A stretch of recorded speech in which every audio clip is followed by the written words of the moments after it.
This is what most people thought of as a Western movie in the late 1940s. A simple story with a true blue hero, a black-hearted villain, and plenty of action. Even in the more mature Westerns by filmmakers like John Ford, there was a nobility to the heroes. And by the early 50s, most outdoor pictures, even the B-movies, were being shot in color. Consider then how unusual High Noon must have seemed in 1952. A stark black and white film with no picture postcard scenery, no action until the final moments, and a hero who wasn't afraid to admit he was afraid. High Noon went against so many conventions of the Western film that it actually angered some people. But this little, modest, low-budget film went on to win 4 Academy Awards and earn a reputation as one of the greatest of all American films. Hello, I'm Leonard Maltin, and I'm going to try to explain how High Noon came to be and why it's come to be thought of as a classic. A man alone, driven by his conscience to do what he must do. I could be discussing a Shakespearean drama, but in fact, I'm describing High Noon, a morality play that just happens to be a Western. There is no setting more universal in terms of storytelling than the Old West. Screenwriter Carl Foreman understood that when he conceived his story about a lawman who refuses to desert his town or his responsibility. Foreman's idea proved to be similar to a story that had appeared in Collier's magazine in 1947. So for protection, producer Stanley Kramer purchased the rights. The final screenplay bore little resemblance to the story, except for the theme of the town marshal, named Doan, who decides to face the 4 men who are coming to kill him. As Foreman's screenplay neared completion, the writer began to see his story as a parable for what was happening all around him, as colleagues in Hollywood were being deserted by their so-called friends.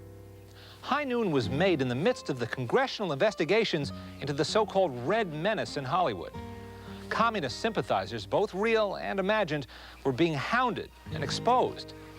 And believe it or not, some people found this film un-American.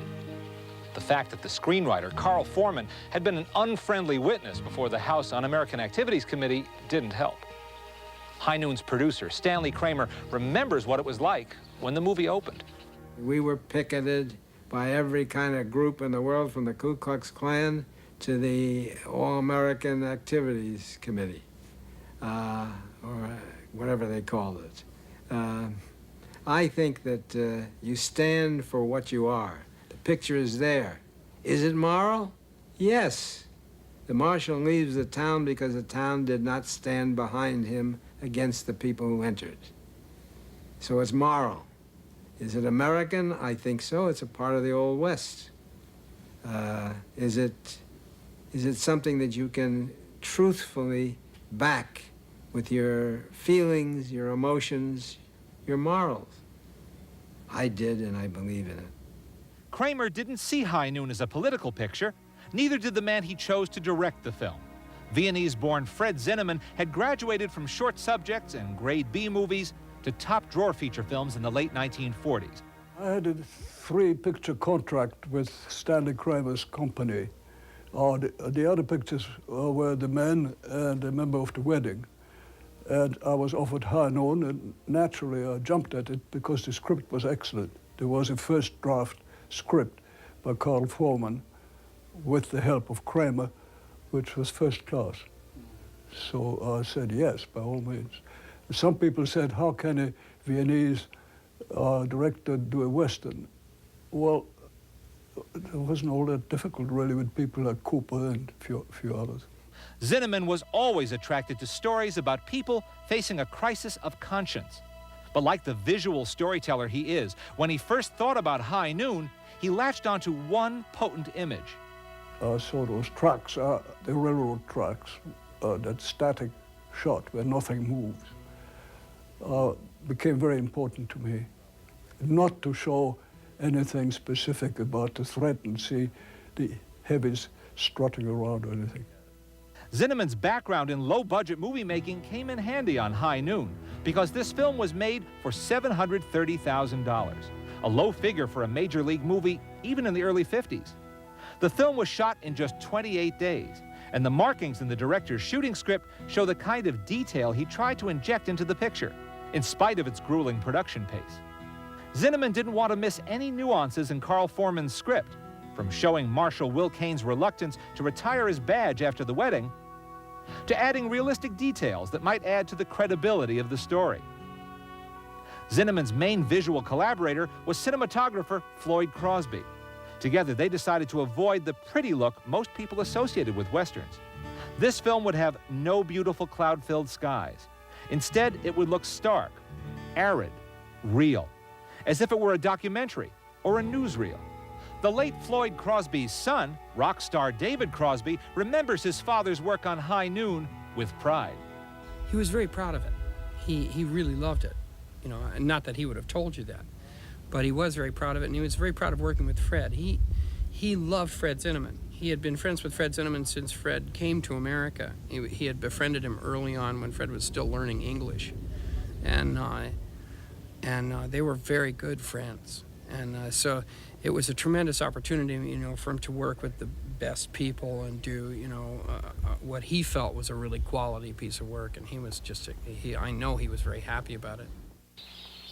But all that skill behind the camera would have been for naught if the audience didn't connect with the movie on an emotional level. That meant casting the right actors in every part, beginning with the star, the man that most people at that time regarded as the quintessential American, Gary Cooper.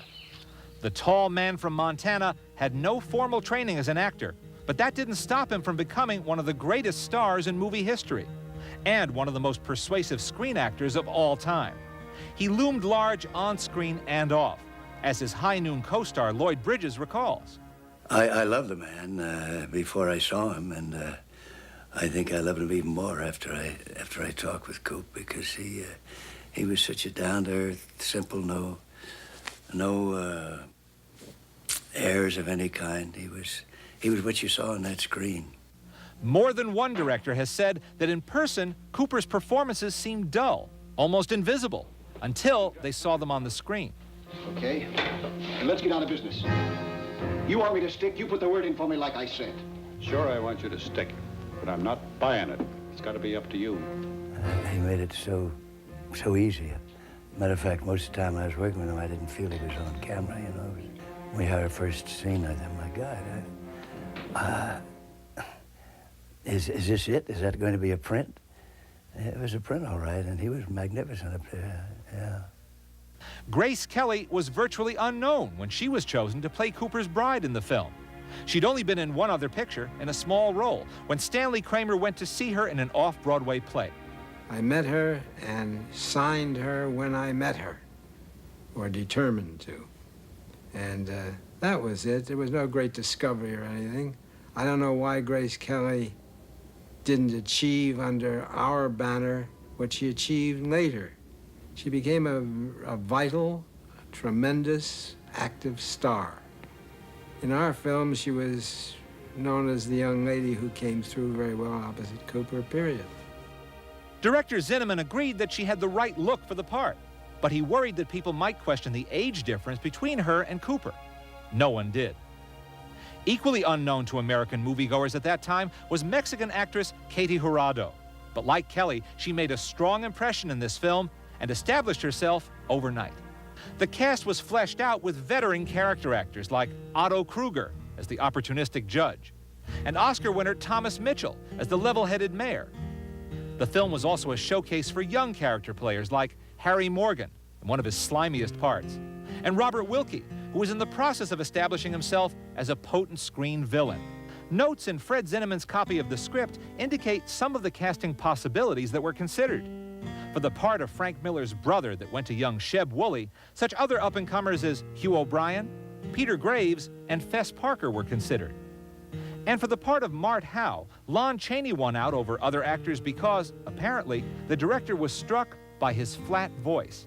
Just the note he wanted for a world-weary retired marshal.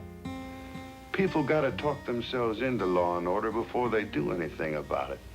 Maybe because down deep they don't care. They just don't care. Still, the one piece of casting that made the picture work was having Gary Cooper in the lead. In a late 50s television interview, Dave Garroway asked Cooper why he made so many Western films. I like Westerns because the good ones are real. You feel real when you're making them, and, well, you don't feel actorish. The Western picture tells stories of the pioneer period. The pioneers braved the elements, and we are brought close to the pioneer people by seeing the Western picture, and we realize that our country was and is full of people who believe in America. To create High Noon on a tight shooting schedule, director Zinnemann used a technique that's common nowadays, the drawing of storyboards to plot out every key shot in the film, including staging and camera movements. Although some scenes were scheduled to be shot on location in Sonora, California, which still had a stretch of straight railroad track running alongside it, most of the picture was set to be shot in Burbank, on a studio back lot known as the Columbia Ranch. Zinnemann, his art director Rudolf Sternad, and his cameraman Floyd Crosby planned their moves meticulously to avoid wasted time and effort, and to build the tension they needed to make the story work. For Zinnemann, there were three basic elements that made the picture.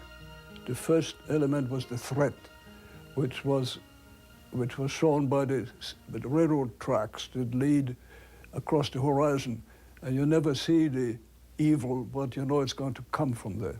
Number two, against that static shot, there were the shots of a man running around town asking for help, which is not about to get. And number three, to dramatize that time is dripping away minute by minute, you had the clocks, which were in the script, and which are shot in such a way that as the tension progressed, the clocks became bigger and bigger, and the pendulums moved more and more slowly. And at High Noon, it all came to a stop. So the clocks were an integral part from the beginning. Before I even came on the film, it was already in the script.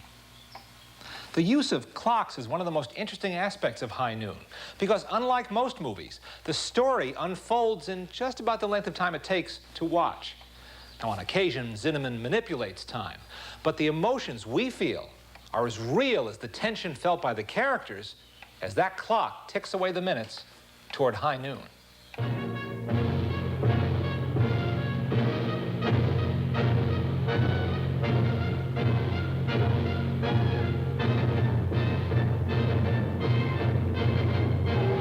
There's also no denying that the film is superbly edited by Elmo Williams and Harry Gerstedt. In spite of meticulous planning, nothing ever goes exactly as planned when a movie is made. The script called for a brutal fight between Marshal Will Kane and his hot-headed deputy. Gary Cooper was reluctant to shoot the scene because he was having back trouble at the time.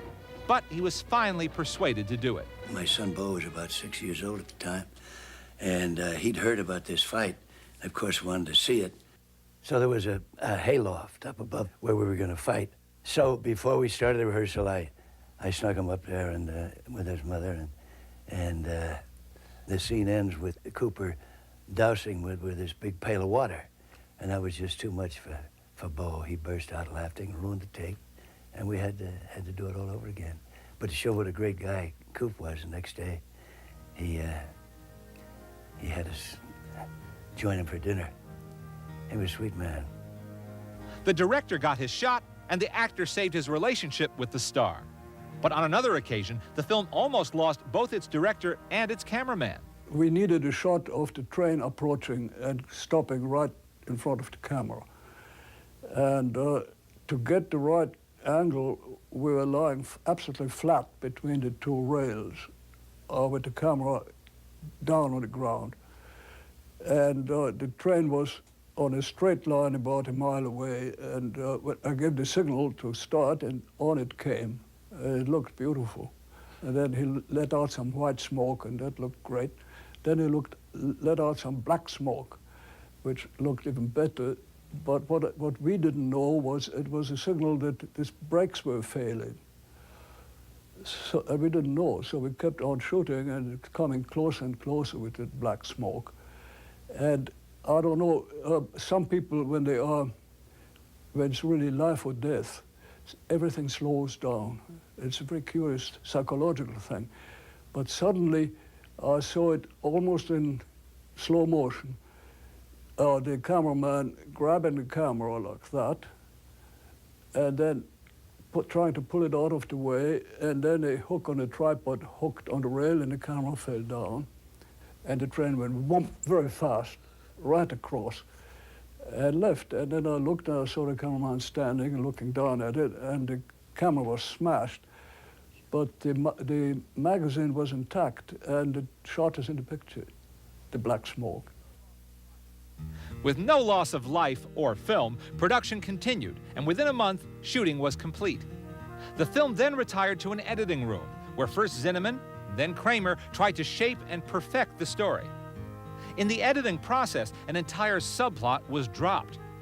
In this deleted scene, actor Jim Brown plays one of Kane's deputies, who's bringing a prisoner, played by stuntman John Daheim, back to Hadleyville.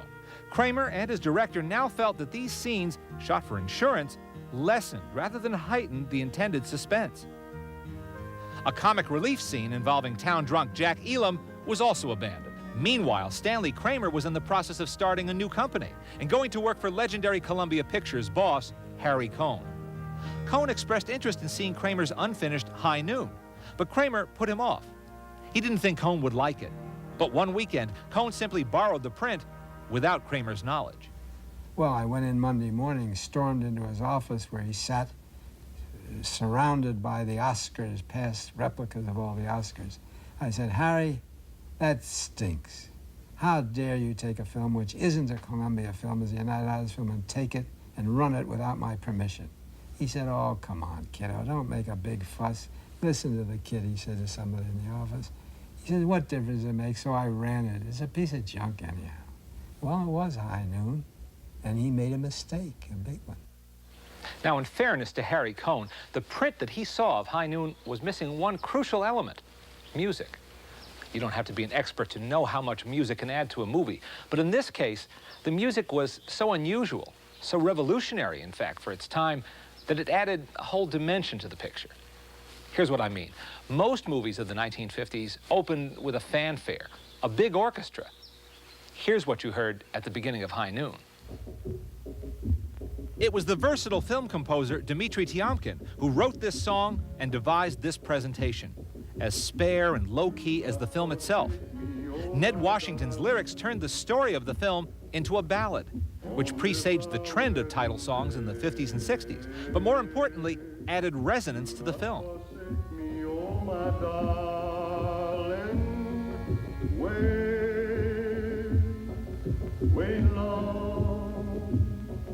The man who sang the song on the soundtrack of High Noon had been a cowboy star on screen and was a top recording star in the Western field. His name was Tex Ritter. When my father was asked what his highlight was of his career, he would have to say that it was the night of the Academy Awards when he sang the song, Dmitri Tiomkin, Ned Washington's song, Do Not Forsake Me, Oh My Darling, when he sang it for the Academy, and then, of course, that night it won Best Song. I'm real proud that in some way it's filtered down to my family, and then my kids, will always watch this film. For all its success, High Noon had a curious aftermath for several of its key participants. Screenwriter and associate producer Carl Foreman had fled from Hollywood and was living in exile in England by the time the film was finished.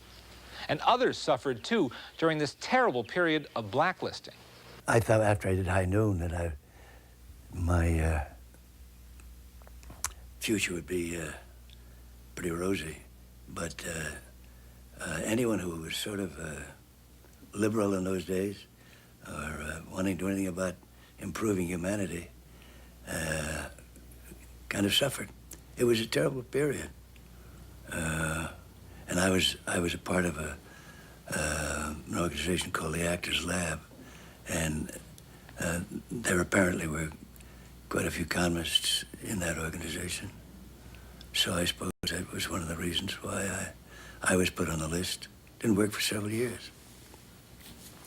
My dad had a real tough time because of it for a long time, and he was, I think, one of the best cinematographers that came out of early filmmaking, and had a long career that could have, where he was denied access to the tools that he would have loved for a long period of time. I think it was shameful. Evil was very strong in those days. High Noon received accolades galore when it was new, including 4 Academy Awards. 2 for Dmitri Tiomkin, one that he shared with Ned Washington, 1 for film editors Elmo Williams and Harry Gerstad, and 1 for Gary Cooper, his only Oscar. But the film's story is so timeless, so great, that it continues to impress people who discover it for the first time today. The reason I did it was not only because it was a good story, but it said something about human nature, which apparently never changes, in that there is a man who is in desperate trouble and is asking for help, and nobody is there to help him, everybody having very, very good personal reasons of his own, which is what happens every day, and it has never changed. And you can see it time after time after time. And this is what I think makes it a timely movie.